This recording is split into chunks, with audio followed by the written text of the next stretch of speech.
If you take care of people, they'll take care of you. I've been really lucky to have really great clients who are always taking the opportunity to recommend me, and I'm so grateful for that. And I never lose sight that they're spending their time recommending me. So I take that very seriously.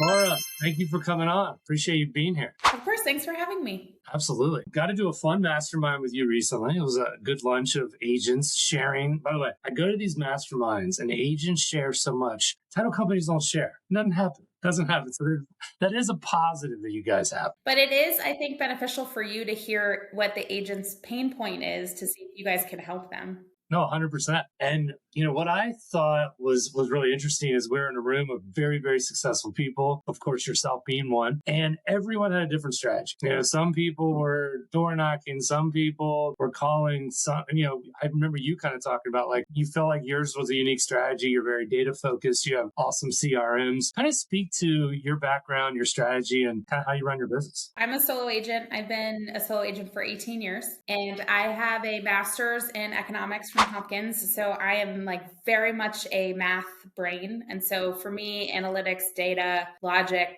like that's where I thrive. So I am super organized with how I run my business, how I stay in contact with people. And that's really the stuff that lights me up. I love that stuff. And those kind of tools you're utilizing to stay in front of people, is that something that's you've learned on your own over the years? Has that changed a lot, or has it been pretty consistent? So I actually used Microsoft Excel for probably the first 16 years of my business. And then about 2 years ago, I decided to level up and I got a CRM and I started using Follow Up Boss so that I could keep track of everything in one place in a little bit more of like an upscale kind of way, I guess. The spreadsheets are underrated. We're still doing Google Sheets all over the place for our company internally.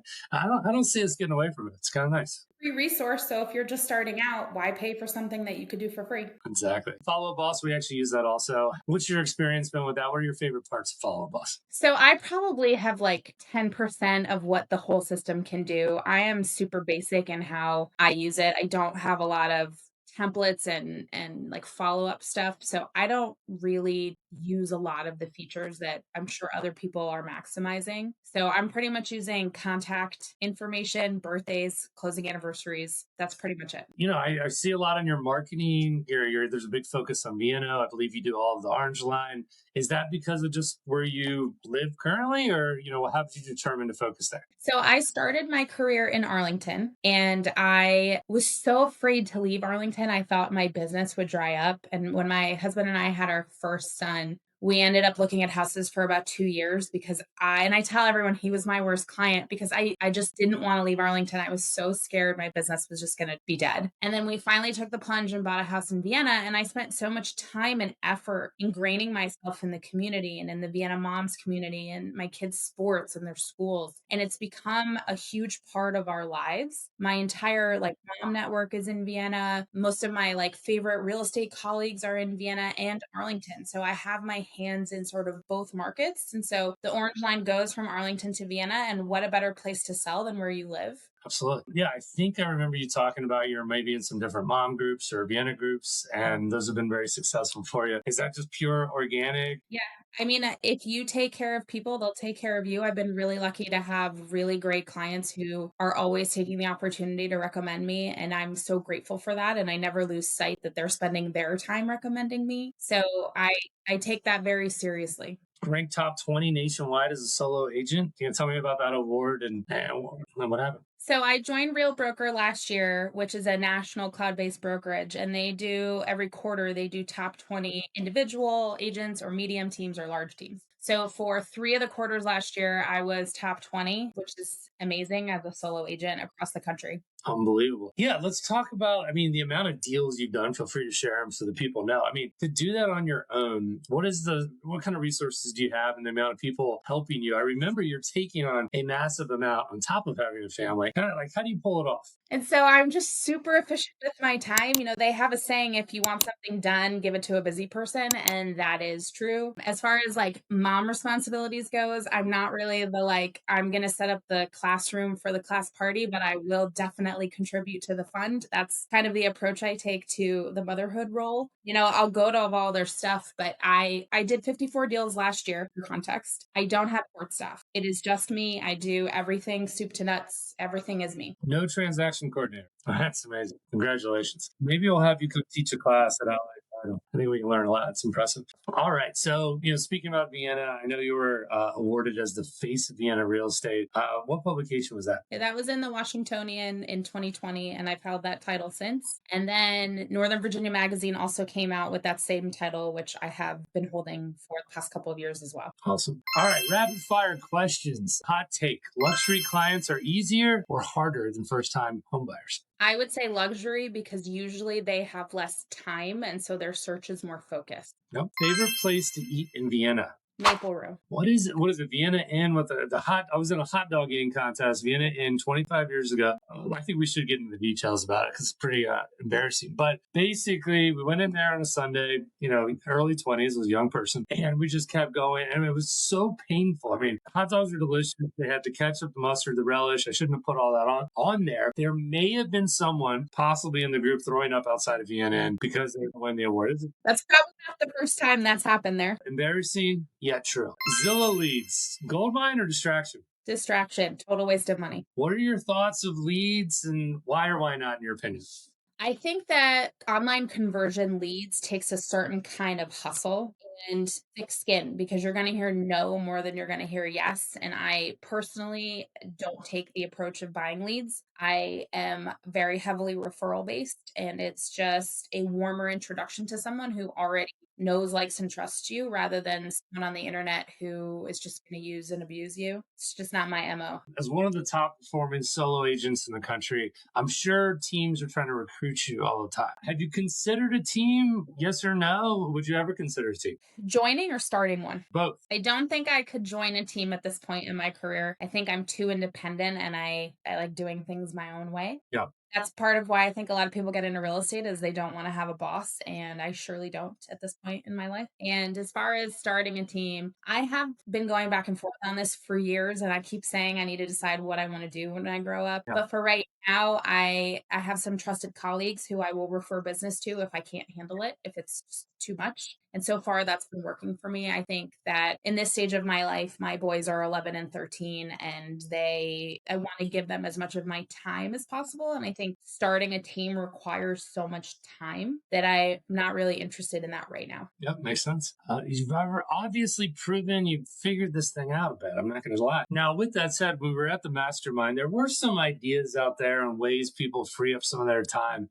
Were there any ideas that popped up that you might consider? I think that a licensed admin might be in my future. I do think I need a little bit of support with some of the paperwork that I've grown to despise, and so that I can focus more on either more quality client care or, free time. There you go. Is there a real estate market outside of this area that you'd be interested in investing in? I am a beach girl through and through. So if it looks at an ocean, I'm there. Nice. I grew up in Virginia Beach. Did not have the best surfing there. Went to San Diego for 13 years. Much better out there. What's your favorite beach? We go to Ocean City, Maryland every year. I don't know that it's my favorite beach. I prefer blue waters, but we do love Punta Cana. I'm heading to Dominican Republic for spring break this year. Did it last year too. Highly recommend it. Cool. What's one unpopular opinion you have about the real estate industry right now? Feedback is a waste of time and effort on showings. Cool. One thing I was watching your different videos, and you had some really interesting, unique, great advice. I thought number one, and I've done this before. I've looked online or I've done house tours to see the finishes I want. You kind of recommended look at other cities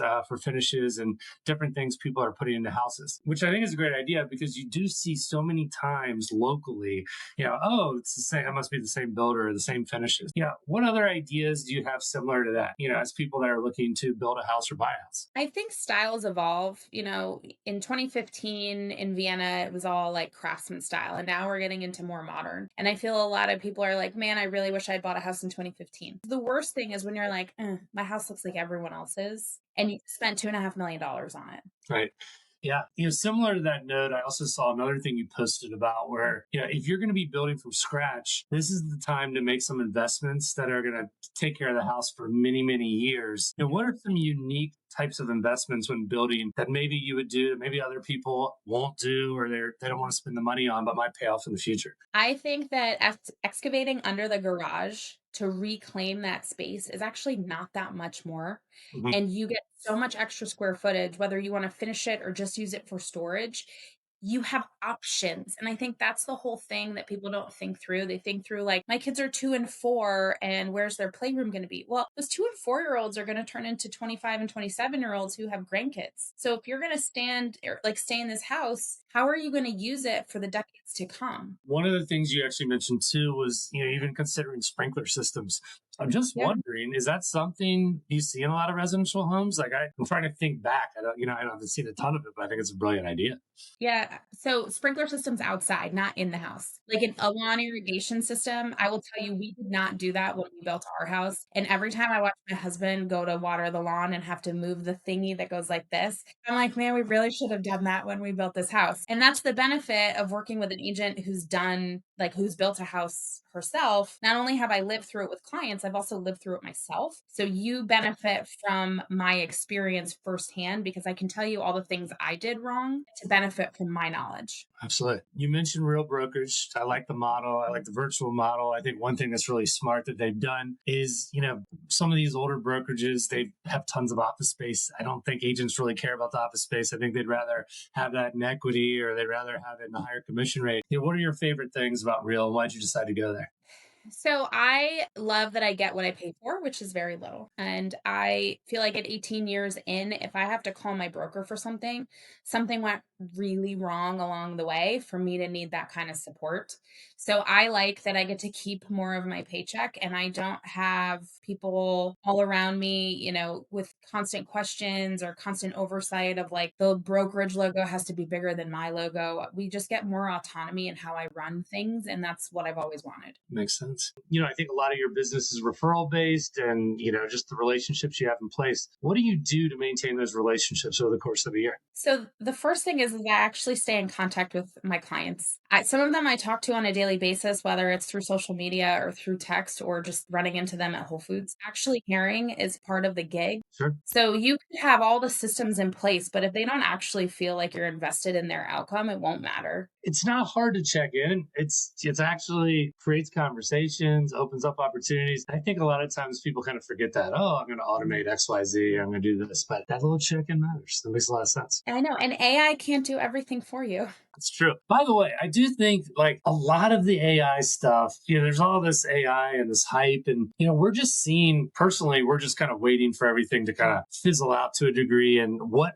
ends up, working out long term. But one of the things we're talking about on the AI front is utilize AI for efficiency in the back end so that you can speak to customers more. And I think at the end of the day, like you said, someone pitched me that, hey, we have this presentation where an AI person will speak to someone and answer questions. And I was like, I think it's kind of creepy. It's like, I think they're like, why the fuck can you not answer my questions and be available for me that you have this robot talking to me, right? So, I mean, what's your kind of take on that? They keep saying use AI for efficiency, but I just don't see where it's going to make me more efficient. I have yet to see, like, a practical application of, like, take this task, let AI do it, other than, like, hey, what should I post today on social media? Like, I don't see it. No, it's a fair point too for the title industry. I mean, really, the main thing we're using for it is pre-scanning documentations to autofill information. We still have to review it and check all that to make sure it's accurate. But like, there's been nothing that's been a game breaker in terms of what we're doing too. And so, it's interesting to see if how many jobs will be replaced. I think there will be, but with any type of innovation, it's also created lots of jobs too. So it's going to be interesting to see how that plays out in the coming years. How was your John Hopkins experience? I did nighttime classes for my master's. So I worked during the day. At the time, I was a government contractor and I took classes at night. And then I finished right around the time I got into real estate. So it was a lot of work. I can tell you, I was also a college athlete. And so that helped me because I I worked at the gym, I played on the softball team, and I double majored. So I've always liked to be busy. It's just who I am. All right, I need to hear about this college career. What sport were we playing? I was a right-handed first baseman at the University of Rochester for softball. Very cool. Very cool. I met this guy who owns an insurance company, and he goes, if you're hiring, business development salesperson, look for college athletes. Yep. If you think about it, it requires massive dedication. It requires will, that grit. Like, you don't make it to college just off of talent. You have to be willing to put in so much time and effort, which is kind of the key to all success, isn't it? But also autonomy, because no one's going to tell them to go do their homework. You have to do your homework and graduate, just as, in addition to all the practices. No, absolutely. Laura, if people want to work with you, what's the best way to find you? They can find me on Instagram at Laura Schwartz Realtor, or they can find me online at guidingyourmove.com. Awesome. Thank you so much for coming on today. I love what you're doing. It was great at the mastermind. I think Trey does a great job of bringing together great people. I didn't know half of the room, which was awesome to see the success of people that you might not know about all throughout the area. But it was great connecting with you, and I really appreciate you taking the time and learning about everything you've done to be so successful. Thank you for having me. I appreciate the opportunity. Absolutely.